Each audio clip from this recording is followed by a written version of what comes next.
ಇಷ್ಟು ದಿವಸ ಆತು ಯೂಸ್ ಮಾಡತ್ತಿ ಗಾಡಿನ. ಇದ್ರ ಮೇಂಟೆನೆನ್ಸ್ ಏನೈತೆ ಅನ್ನೋದನ್ನ ಮಾತಾಡೋಣ ಈ ವಿಡಿಯೋ ಒಳಗೆ. ಸ್ಟಾರ್ಟ್ ಮಾಡೋಣ್ರಿ ವೆಹಿಕಲ್ ಫಸ್ಟ್.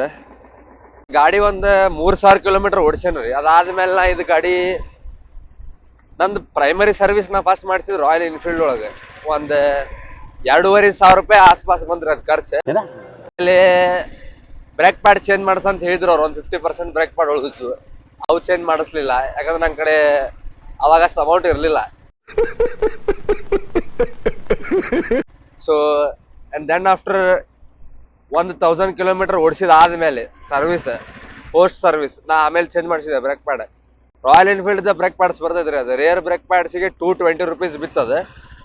220 ರೂಪೀಸ್ ಅಂದ್ರೆ ಮುಂದಿಂದನು 220ನೇ ಹಿಡಿದ್ರಿ. ಒಂದ್ ಆಸ್ಪಾಸ್ ಹಿಡಿದ್ರು ನಿಮ್ಗೊಂದ್ 450 ರೂಪೀಸ್ ಬರೇ ಬ್ರೇಕ್ ಪ್ಯಾಡ್ಸಿಗೆ ಬೇಕಾಕೈತಿ, ಫ್ರಂಟ್ ಆಮೇಲೆ ರೇರ್. ಸರ್ವಿಸ್ ಬಗ್ಗೆ ಮಾತಾಡೋದಾದ್ರೆ ಅದು ಡಿಪೆಂಡ್ ಆಕೈತ್ರಿ ನೀವು ಎಲ್ಲಿ ಮಾಡಿಸ್ತೀರಿ. ರಾಯಲ್ ಎನ್ಫೀಲ್ಡ್ ಶೋರೂಮ್ ಒಳಗೆ ಮಾಡಿಸಿದ್ರೆ ನಿಮಗೆ ಒಂದ್ 2500 ರೂಪಾಯಿ ಮಟ ಆಕೈತಿ. ಇಲ್ಲ ನಾ ನೋಡಿದಂಗ ರಾಯಲ್ ಎನ್ಫೀಲ್ಡ್ ಶೋರೂಮ್ ಒಳಗೆ ನಿಮಗೆ ಒಂದ್ ಸೆಮಿ ಸಿಂಥೆಟಿಕ್ ಆಪ್ಷನ್ ಹಾಕ್ತಾನ್ರಿ. ನಾವು ಫುಲ್ಲಿ ಸಿಂಥೆಟಿಕ್ ಆಪ್ಷನ್ ಹಾಕಂಗಿಲ್ಲ.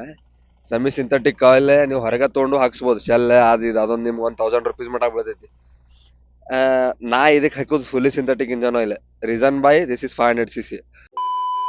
ಸೊ ಅದ್ ಭಾಳ ಯೂಸ್ ಆಕೈತಿ. 500cc ಅಂದ್ರೆ ನೀವು ಫುಲ್ಲಿ ಸಿಂಥೆಟಿಕ್ ಯಾಕೆ ರೆಕಮೆಂಡ್ ಮಾಡ್ತೇನಪ್ಪ ಅಂತಂದ್ರೆ, ಈ ಗಾಡಿಗೆ ಇದ್ರ ಇಂಜನ್ ಐತ್ಲ ಭಾಳ ಹಾಟ್ ಇರ್ತೈತ್ರಿ. ನೀವು ಯಾರ ಓನರ್ಸ್ ಇದ್ದವ್ರ ನೋಡ್ಬೋದು. ರಾಯಲ್ ಎನ್ಫೀಲ್ಡ್ ಓನರ್ಸ್ 500cc ಅಂತಂದ್ರೆ ಸಿಕ್ಕಾಪಟ್ಟೆ ಹೀಟ್. ಸೊ ಅದ್ರ ಸಂಬಂಧ ಇದಕ್ಕೆ ಫುಲ್ಲಿ ಸಿಂಥೆಟಿಕ್ ರೆಕಮೆಂಡ್ ಮಾಡ್ತೀನಿ. ಫುಲ್ಲಿ ಸಿಂಥೆಟಿಕ್ ಒಳಗ ನೀವು ಚೂಸ್ ಮಾಡ್ಬೇಕಾಗಿದ್ದೆ ನನ್ನ ಪ್ರಕಾರ, ನನ್ನ ರೆಕಮೆಂಡೇಶನ್ ಪ್ರಕಾರ 7100 ಮೋಟುಲ್ ಬರ್ತೈತಿ. ಅದು ಹೆವಿ ಹೀಟ್ ರೆಸಿಸ್ಟೆಂಟ್ ಐತ್ರಿ. ಅದು ಆ ಇಂಜನ್ ಆಯಿಲ್ ಫುಲ್ಲಿ ಸಿಂಥೆಟಿಕ್. ಅದ್ ಬಿಟ್ರೆ ಶೆಲ್ ಫುಲ್ಲಿ ಸಿಂಥೆಟಿಕ್ ಆಪ್ಷನ್ ಬರ್ತೈತ್ರಿ. ಒಂದು 15W50 ಗ್ರೇಡ್ ಫಿಕ್ಸ್ ಇರ್ತೈತಿ. 15W50 fully synthetic, semi synthetic 2 option ಬರ್ತಾವ. ಅವ್ 2 ಆಪ್ಷನ್ ಒಳಗೆ ನೀವು ರೆಗ್ಯುಲರ್ ಆಗಿ ರೈಡ್ಸ್ ಮಾಡ್ತಿ ಅಂತಂದ್ರೆ ನಿಮಗೆ ಡೈಲಿ ಒಂದ್ 10 ಕಿಲೋಮೀಟರ್ 15 ಕಿಲೋಮೀಟರ್ ಇಷ್ಟನಂದ್ ರೈಡ್ ಐತಂತಂದ್ರೆ ಸೆಮಿ ಸಿಂಥೆಟಿಕ್ ಹಾಕೋರಿ ನಡಿತೈತಿ. ಆದ್ರೆ ನಾ ಡೈಲಿ ಒಂದು 40-50 ಕಿಲೋಮೀಟರ್ ಓಡಿಸ್ತೀನಿ. ಆಮೇಲೆ ಒಕೇಶನಲ್ ಟೂರಿಂಗ್, ಒಕೇಶನಲ್ ಟ್ರಿಪ್ಸ್ ಮಾಡ್ತೀನಿ, 100 ಕಂಟಿನ್ಯೂಸ್ ಕ್ರೂಸ್ ಮಾಡ್ತೇನೆ ಅನ್ನುವಂಗಿತ್ತಿದ್ರೆ ನೀವು ಇದು ಫುಲ್ಲಿ ಸಿಂಥೆಟಿಕ್ ಇಂಜನ್ ಆಯಿಲ್ ನಾ ರೆಕಮೆಂಡ್ ಮಾಡ್ತೀನಿ. The second most important thing is during every oil change you have to change the oil filter. ಇದು ಮಾತ್ರ ಕಂಪಲ್ಸರಿ. ಇದ್ರೊಳಗೆ ಕಾಂಪ್ರಮೈಸ್ ಆಗಕ್ಕೆ ಹೋಗ್ಬೇಡ್ರಿ.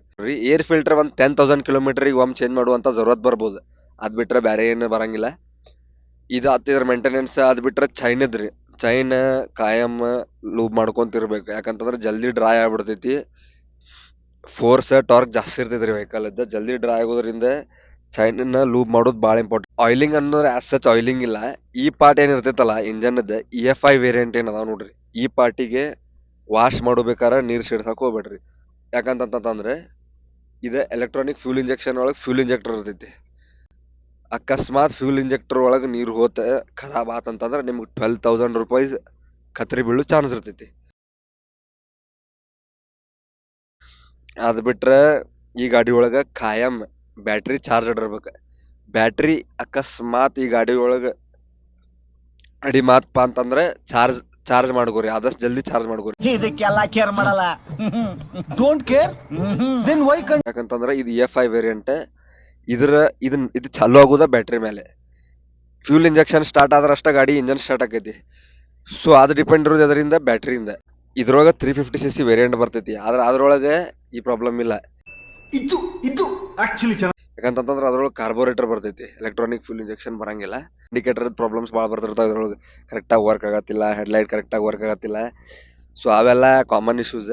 ಅವೇನ್ ಟ್ಯಾಕಲ್ ಮಾಡೋ ಜರೂರತ್ತಿಲ್ಲ. ಅವು ಸಣ್ಣ ಪುಟ್ಟ ಇರ್ತಾವ, ಅವು ಮಾಡ್ಕೊಂತ ಹೋಗ್ಬೇಕು. ಗಾಡಿ ಮೇಂಟೈನ್ ಮಾಡಿರಂದ್ರೆ ಅವೆಲ್ಲ ಮಾಡಬೇಕ್ರಿ. ಇದನ್ನೆಲ್ಲ ಕಣ್ಣಿಂದ ನೋಡಿ ಕಂಗಾಲ ಆಗ್ಬಿಟ್ಟಿದೀನಿ. ಸೊ ನನಗೆ ಅನ್ಸಿದ ಪ್ರಕಾರ ನಿಮ್ ಕಡೆ 500cc ಇತ್ತಂತಂದ್ರೆ ಬುಲೆಟ್ 500 ಇರ್ಲಿ, ಥಂಡರ್ಬರ್ಡ್ 500 ಇರ್ಲಿ, ಅಥವಾ ನಿಮ್ ಕಡೆ ಕ್ಲಾಸಿಕ್ 500 ಇರ್ಲಿ, ಹಳೆ ಇಂಜನ್ಸ್ UC ಯಾವ ಇರ್ಲಿ, ಅವಕ್ಕೆ ನನ್ನ ಪ್ರಕಾರ ನಾ ರೆಕಮೆಂಡ್ ಮಾಡೋದು ನಿಮ್ಗೆ ಏನಂದ್ರೆ 3000 ಕಿಲೋಮೀಟರ್ಗೆ ಒಮ್ಮೆ ಆಯಿಲ್ ಚೇಂಜ್ ಮಾಡಿಸ್ರಿ. ಆಮೇಲೆ ಅದ್ರೊಳಗ ನಾ ರೆಕಮೆಂಡ್ ಮಾಡೋದಂದ್ರೆ fully synthetic. Usually mechanics semi synthetic recommend ಮಾಡ್ತಾರೆ. ಆದ್ರೆ ನಾನ್ ನಿಮಗೆ ಅದನ್ನ ರೆಕಮೆಂಡ್ ಮಾಡಂಗಿಲ್ಲ. ಫುಲ್ಲಿ ಸಿಂಥೆಟಿಕ್ ಹಾಕ್ರಿ, ಇಂಜನ್ ಎಲ್ಲಿ ಚಲೋ ಇರ್ಬೇಕಂತಂದ್ರೆ. ಆಮೇಲೆ ಬ್ರೇಕ್ ಆಯಿಲ್ ಏನೈತಿ 8,000 to 10,000 ಕಿಲೋಮೀಟರ್ ರೇಂಜ್ ಒಳಗೆ ಚೇಂಜ್ ಮಾಡಿಸ್ಬೇಕು ನೀವು. ನೀವು ಭಾಳ ಲಾಂಗ್ ರೈಡ್ಸ್ ಹೊಂಟ್ರಿ ಅಂತಂದ್ರೆ ಸ್ಪಾರ್ಕ್ ಪ್ಲಗ್ಗಳ ಚೆಕ್ ಮಾಡ್ಕೊಂಡು ಹೋಗ್ರಿ. ಇಲ್ಲದವ್ರಿ ಸ್ಪಾರ್ಕ್ ಪ್ಲಗ್ ಎರಡು ಇರ್ತಾವ, ಇಲ್ಲೊಂದು ಆ ಸೈಡ್ ಒಂದು ಈ ಸೈಡ್ ಒಂದು ಎರಡು ಇರ್ತಾವ ಸ್ಪಾರ್ಕ್ ಪ್ಲಗ್.